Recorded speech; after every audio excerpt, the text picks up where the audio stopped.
And thank you so much, everyone. Sorry, I'm a few minutes late, running into some technical difficulties. It is really a great pleasure for me to be able to speak at this CyberSaints event to give you an overview on emerging careers in cybersecurity. So just to give you a brief overview about myself, I'm Luna Wu, and I'm a Senior Director at Ultrix, responsible for InfoSec strategy and ops. Ultrix is the second organization that I help establish the security functions from scratch. And before Ultrix, I spent 2.5 years working for the global CISO at TikTok, establishing the global security functions. So in today's session, Ethan, if you could go to slide 2, I'd like to break this presentation into 3 sections. The first section giving you an overview of why pursuing a career in cybersecurity, an overview of the industry, setting the stage, and then moving on to the second section of how are things being organized in an InfoSec organization and how success is being measured. And the third part of today's discussion, I'd like to highlight some of the essential skill sets needed for a career in cybersecurity. So slide 3, please. So for those of you who are 30 years or older, and you probably remember this internet scam that has been prevailing since the 1990s. And how the scam goes is you would receive an email from the so-called Nigerian prince. And in exchange for a large sum of the legacy or an inheritance, is asking you to wire, like typically the funds will go across the border, and it asks you to advance your advanced fee in exchange for the legacy or the inheritance. And that was one of the most common scams back in the days, just about 20, 30 years ago. And when you're looking at today's scams that the bad actors are using, they're using and exploiting more and more advanced technologies like AI. We're seeing a lot of deep fake technologies being used and AI capabilities by just getting a little bit of information from you. For instance, your vocal data, your visual data, or even just how you compose your email or how you compose a text message, right? The threat actor is going to impersonate you and send very specific targeted emails or text messages to your family members, or making a call to them by using your visual information and say, hey, I'm in the hospital and I'm in dire need of $5,000. And people fall prey to that kind of scam. So as you can tell, as the technologies evolve and as we're seeing all the human activities involved when it comes to technologies, the bad actors are becoming smarter and smarter, and which is why this industry is having this need for smart people to be able to protect people's daily usage of the internet. So if we go to slide 4, I have prepared just 2 studies. On the left-hand side, you're going to see a 3-year study conducted by University of Oxford. And what they did is they consolidated data points from various sources coming from technical product services like malware coding, botnet access, attacks and extortion, data thefts, or money laundering activities across the world. And they try to investigate which countries are being targeted the most. And based on the different data sources, rank the countries by cybercrime threat level. United States come the 4th, following China, Ukraine, and Russia, which I'm not surprised about, given the war situation in the region.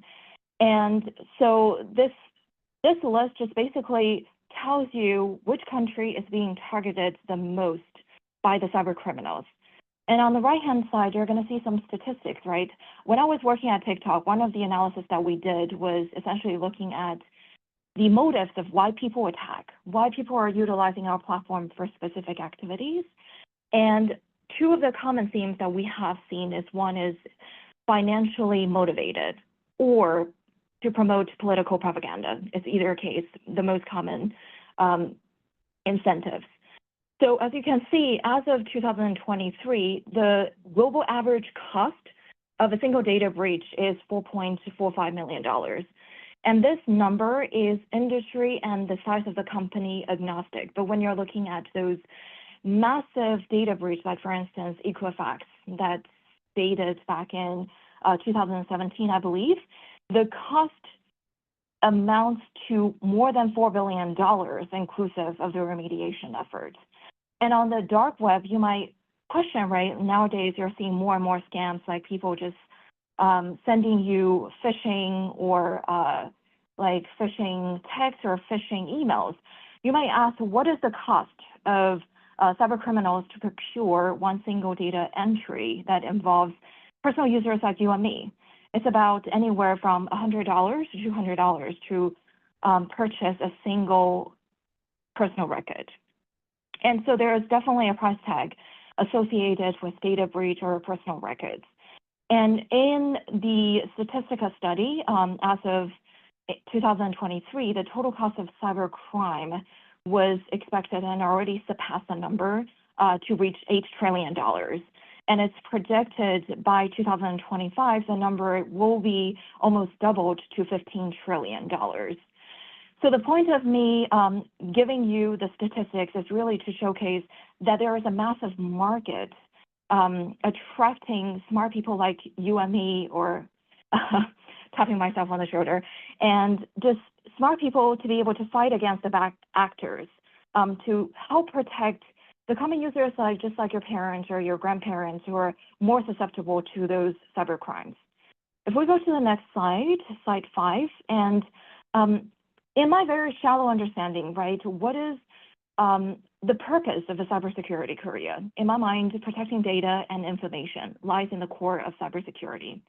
When you're looking at human behavioral activities, and this chart just basically demonstrated from 2010 till now, like the amount of data being created, captured, copied, consumed, transferred worldwide.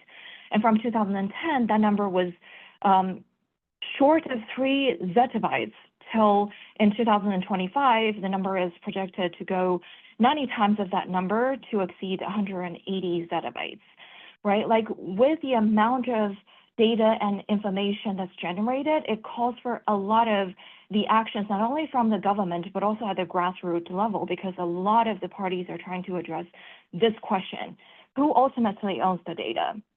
And I can give you a very interesting story that I was watching online. There is a startup in South Korea, I believe, and what they do is they collect information, just as I mentioned, how the cyber criminals are collecting your visual information, the tone, how you speak.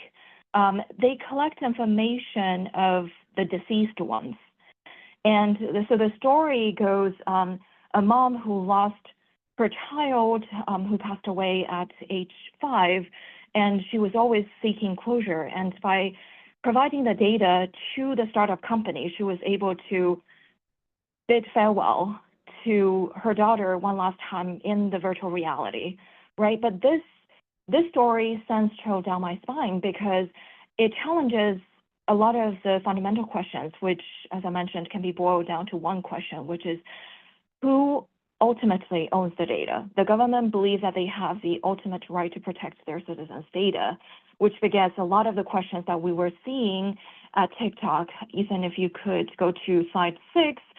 And if you're looking at, right, TikTok's this existential crisis, and I basically categorize the kind of challenges into 4 buckets, right? It comes from the mistrust from the government, the geopolitical tension between U.S. and China that gave rise to a lot of the questions around, can we trust our citizens' data to you? How do we prove that you're protecting our users' data? And then to data security, which is kind of related, data security and privacy. And then we run into situations with a lot of the underage users protection and mis and disinformation. As I mentioned, like political propaganda and deep fake, like celebrities or political figures that are not it's deep fake version of themselves, like spreading mis and disinformation on platform. So now, with all of the information being shared, it's just based on my very basic understanding of why there is a point in cybersecurity career. And I always joke to people that for the folks that I work with in the cybersecurity field, I feel that everybody has this little hero living in their heart, and they wanted to save the world, and they wanted to protect like the data from the local bake shops, the mom and pop shop, so that they don't become the victims or the targets of the malicious actors. Now I'd like to share with you, just based on my experience, helping the two organizations start the security functions from scratch. If we go to slide 7, how the InfoSec organization is structured. And there are similarities, and I'm sure that when you talk to other security organizations, like their basic functions or service catalogs are very similar. I work for a pillar which is called Security Strategy and Operations, and I'm responsible for strategic design of the mission and vision statement, and I hold pen of the organization's OKRs, telling people what should we be focusing on. And I do a little bit of security awareness and training, monitoring human risks of the entire enterprise ecosystem for targeted training to happen based on persona. And I do business operations just to make sure that we have the right resources for people to be successful. It involves budget, account planning, and all that kind of stuff. And last but not least, I track and report the KPIs to a lot of the board audience as well as executive members who do not necessarily have profound knowledge in the cybersecurity space. So the security strategy and operations function typically is owned by chief of staff, and the role, and I joke to people that chief of staff's role, as when you think about it, is like people who are very passionate about executing on the security mission and vision, but who doesn't want to go to jail. So strategy and operations, and then moving to the left, right, you have GRC, governance, risk management, and compliance. In a lot of people's mindset, GRC functions is about like checking the compliance list and to be responsible for accreditation and compliance requirements and to be able to meet all the regulatory requirements. But it's more than that. In my mind, GRC is the brain of the InfoSec department because they have a holistic view and at a very high level where the most cybersecurity risks lie. And they'd be able to tell the board as well as the executive members on where the security risks lie and what should we do about them. And the risk function, which I will touch upon later when it comes to the success criteria, right? I really like this analogy that someone gave me. Like when I told them that, I'm responsible for business operations for security department, and they said, Luna, think of it this way. It's like a poker game. You should constantly ask yourself 2 questions. The first question being, can you afford not entering the game at all? And the second question that you should ask yourself is, if you choose to enter the game, how much can you afford to lose? And how I interpret it is, for instance, we have DDoS attacks, the risk of DDoS.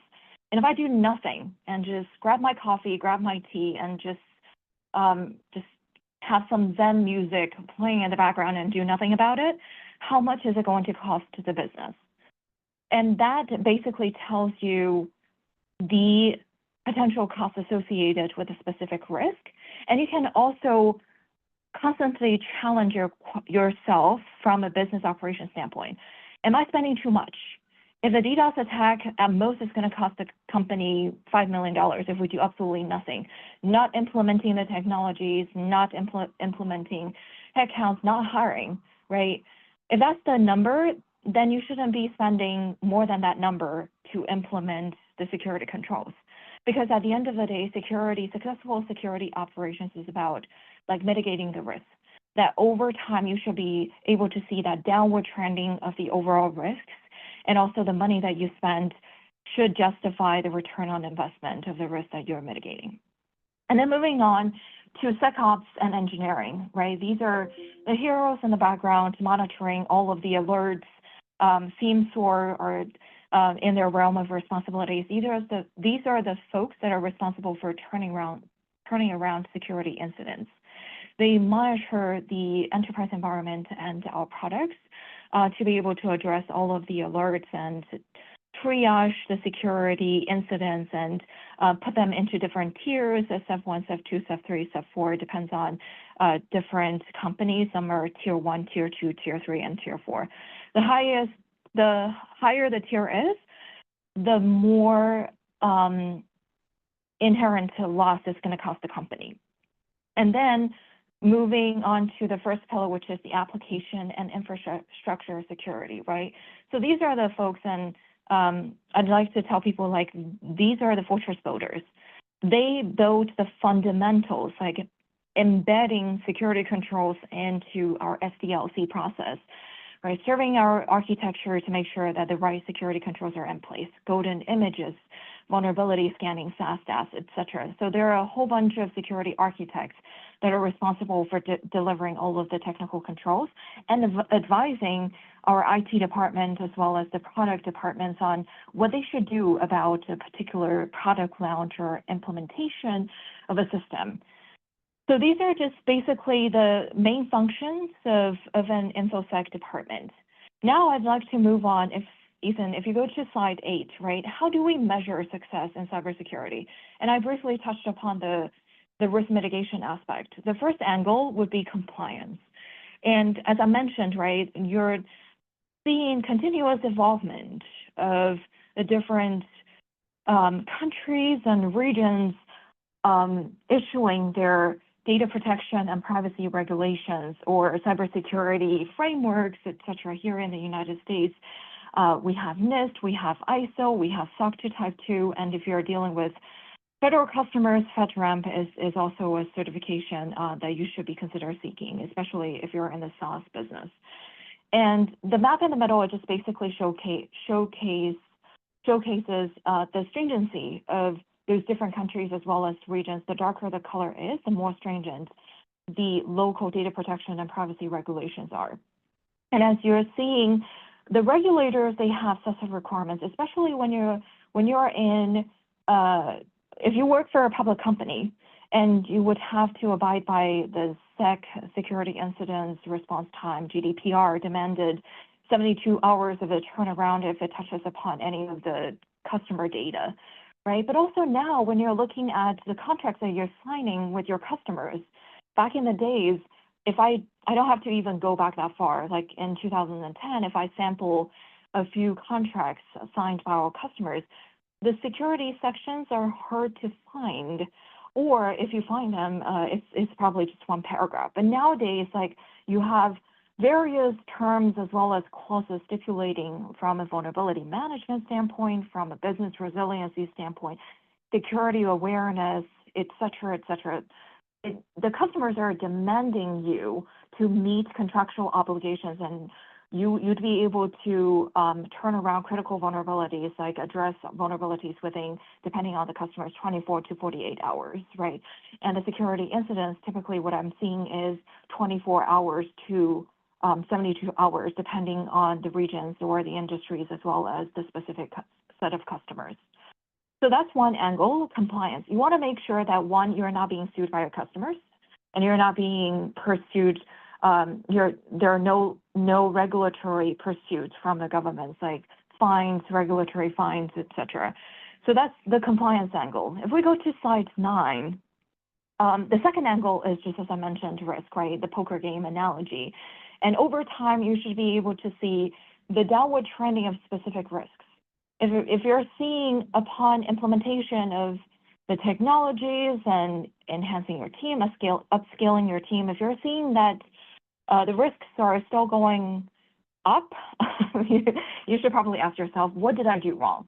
Or if it's an industry-wide, like, are you just, and that's when exchange of information also becomes very important, talking to cybersecurity professionals across the same industry, like just to exchange information, like, hey, are you seeing this type of attacks happening in your company, et cetera? Like, or it could be external factors, like basically trying to understand where the risks lie and if over time that risk trending is downward.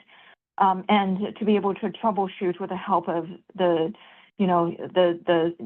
cybersecurity circle, if there are more like macro trending that's occurring outside of just your corporate environment.